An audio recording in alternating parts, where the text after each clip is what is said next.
Welcome to iDream Media. So D vitamin deficiency చాలా మందిలో ఈ డెఫిషియన్సీ అనేది మనం చూస్తూ ఉన్నాము.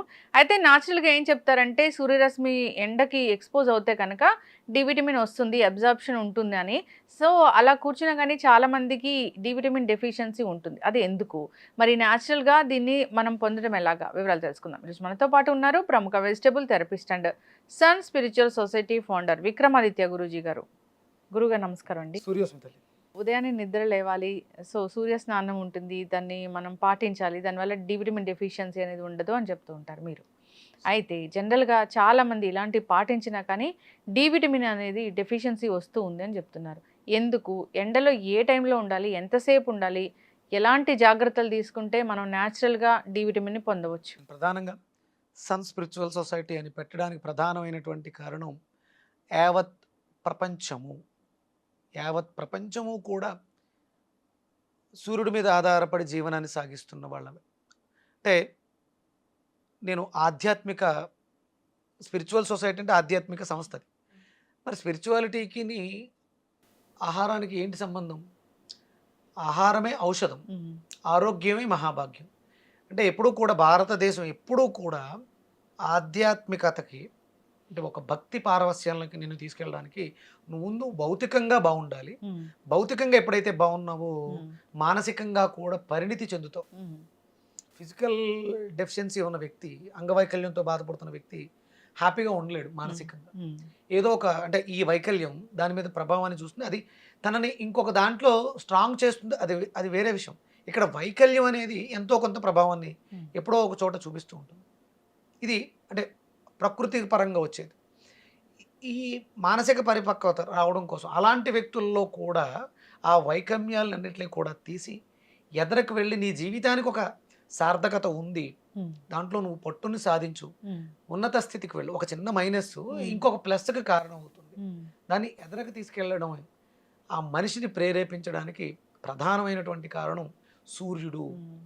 విటమిన్ డి మన జాతక చక్రం మనకి ఆహ్, కాలపురుష చక్రంలో పంచమ స్థానం రవిది సింహరాశి.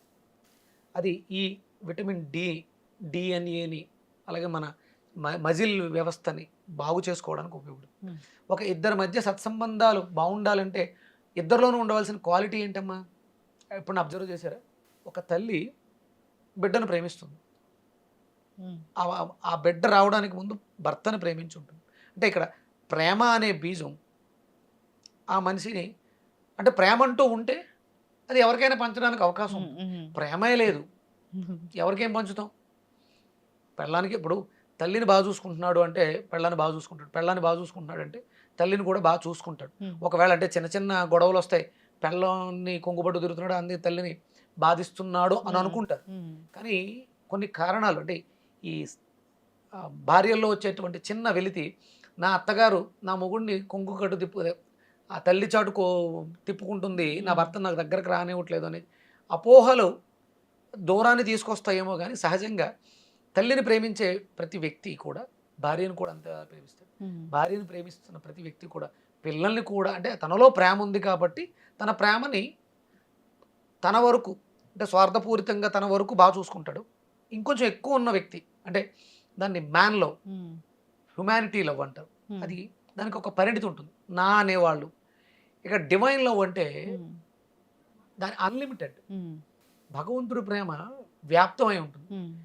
తల్లిని, పిల్లల్ని, పెళ్ళాన్ని అలాగే ఊర్లో ఉన్న వాళ్ళని కూడా అంతే ఆదరణతో ప్రేమిస్తూ ఉంటారు. అందరికీ సమానంగా పంచిపెడుతూ ఉంటారు. హ్మ్.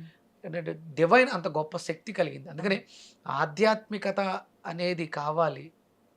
దాంట్లోనే నువ్వు పరిణితి చెందాలి. హ్మ్. అప్పుడు ఈ భౌతిక దేహం ఆరోగ్యకరంగా ఉంటుంది. హ్మ్. ఇదేంటి మీరు అడిగింది విటమిన్ డి అవును. డెఫిషియన్సీ. ఇప్పుడు ఏం పోతుంది? విటమిన్ డి డెఫిషియన్సీ ఉన్న వ్యక్తుల్లో ఏం పోతుంది? ప్రేమ అనేది పోతుంది. హ్మ్. మనకు తెలియకుండానే దాన్ని మనం కోల్పోతున్నాం. హ్మ్. విటమిన్ డి పోతే పర్లేదు. ఒక టాబ్లెట్ కొనేసుకోవచ్చు. హ్మ్. అది సింథటిక్ అవుతుంది. కాసేపే ఉంటుంది. మనకి ప్రతిరోజు ప్రేమ అవసరం. హ్మ్. మంచిగా మాట్లాడడానికి అవతల వ్యక్తి చెప్పిన దాన్ని స్వీకరించడానికి మనకు అవసరం కదా! హ్మ్. దీన్ని మనం బాగు చేసుకోవాలి. అందుకనే మనం సూర్యుడితో అనుసంధానమై ఉండాలి. భారతీయులం అందరం కూడా హ్మ్. గర్వంగా ఫీల్ అవ్వచ్చు. ఎందుకంటే 365 రోజులు మనకి సూర్యోదయం చూస్తున్నాం. హ్మ్. కొన్ని కొన్ని కంట్రీస్‌లో సూర్యుడి కోసం చకోర పక్షుల్లా ఎదురు చూస్తూ ఉంటారట వాళ్ళు. హ్మ్. మనకు ఆ దౌర్భాగ్యం లేదు. కానీ మనం ఉదయం లేవట్లేదు, సూర్యోదయానికి మనం ఎక్స్పోజ్ అవ్వట్లేదు, అందుకని అది తీసుకోవడానికి ఇబ్బంది పడుతున్నాం. మణిపూరకం బాగుండాలమ్మా. అంటే మీకు విటమిన్ డి మీరు ఎండలో వెళ్ళినా సరే సరిపడగా తీసుకోలేకపోతున్నారంటే ఇక్కడ ప్యానల్స్ పోయినాయి, సోలార్ ప్యానల్స్. మణిపూరకాన్ని బాగు చేసుకోవాలి. దాన్నే మనకి ఆయుర్వేద శాస్త్రంలో బొడ్డు పక్కకి వెళ్ళిపోయింది, నాభి చెడిపోయింది అంట. నాభిని మళ్ళీ సరి చేసుకోవాలి. మీరు అంటే వెళ్ళకిల్లా పడుకుని ఈ కాలు రెండు ఇలా దగ్గరికి పెడితే ఒక బొటన వేలు పైకి వస్తుంది, నాభి పక్కకి వెళ్ళిపోయిందని అర్థం వస్తుంది, తెలిసిపోద్ది అది. ఇలా ఇది చూడండి, ఈ రేఖలు రెండు కలిపి ఇలా పెడితే ఈ వేళ్ళు సమంగా ఉండాలి. అలాగే మనకి కాళ్ళు రెండు అలా పెట్టినప్పుడు బొటన వేలు రెండు స్ట్రైట్గా వచ్చినాయి అనుకోండి, నాభి బాగుంది. ఒక వేలు ఇలా పైకి వచ్చింది అనుకోండి, నాభి పక్కకి వెళ్ళింది అంటే రైట్ సైడ్కి వెళ్ళింది. లెఫ్ట్ పైకి వస్తే లెఫ్ట్ సైడ్కి వెళ్ళింది, నాభి చెడిపోయింది. నాభి చెడిపోయింది కాబట్టి సోలార్ ప్యానల్ ఆ సోలార్ ఎనర్జీని, ఆ విటమిన్ డిని అబ్జార్బ్ చేసుకోవట్లేదు, అందుకని లోపలికి వెళ్ళట్లేదు. అందుకని మనం సింథటిక్ ట్యాబ్లెట్లు వేస్తాం. మరి దీన్ని బాగు చేసుకోవాలంటే ఎలా అంటే మనం ఒంటికి నూనె రాసుకుంటాం కదా, నువ్వుల నూనె రాసుకుని మసాజ్ చేస్తూ ఈ నాభి దగ్గర ఇలా మసాజ్ బాగా పొట్టను బాగా మసాజ్ చేసుకోవటం, ఒళ్ళంతా కూడా నువ్వుల నూనె పెట్టి మసాజ్ చేయటం, శనగపిండితోటి నలుగు పెట్టుకోవటం. ఈ ప్రక్రియలో విటమిన్ ప్రకృతిలో ఉన్న న్యాచురల్ విటమిన్ తీసుకోవడానికి అవకాశం ఏర్పడుతుంది. అప్పుడు మీరు రెగ్యులర్గా సూర్యోదయ సమయంలో ఒక 10 నిమిషాలు వదిలేసి ఒక 40 నిమిషాల పాటు, అంటే ఉదయిస్తున్న సూర్యుడు కాకుండా ఉదయం చేసిన తర్వాత ఒక 10 నిమిషాలు, అంటే 6 గంటలకి సూర్యోదయం అనుకోండి, 6:10కి ఎండలోకి వెళ్ళి ఒక మినిమం 20 నుంచి 30 నిమిషాలు ఈ నువ్వుల నూనె రాసుకొని మనం స్నానం చేయటం, నలుగు పెట్టుకోవడం, ఇవి చేసుకోవడం ద్వారా ఆ శక్తిని స్వీకరించడానికి. ఇంకా ఏ ఫుడ్స్లో ఈ డి విటమిన్ అనేది ఉంటుంది? పుష్కలంగా అద్భుతంగా కొబ్బరిలో దొరుకుతుంది.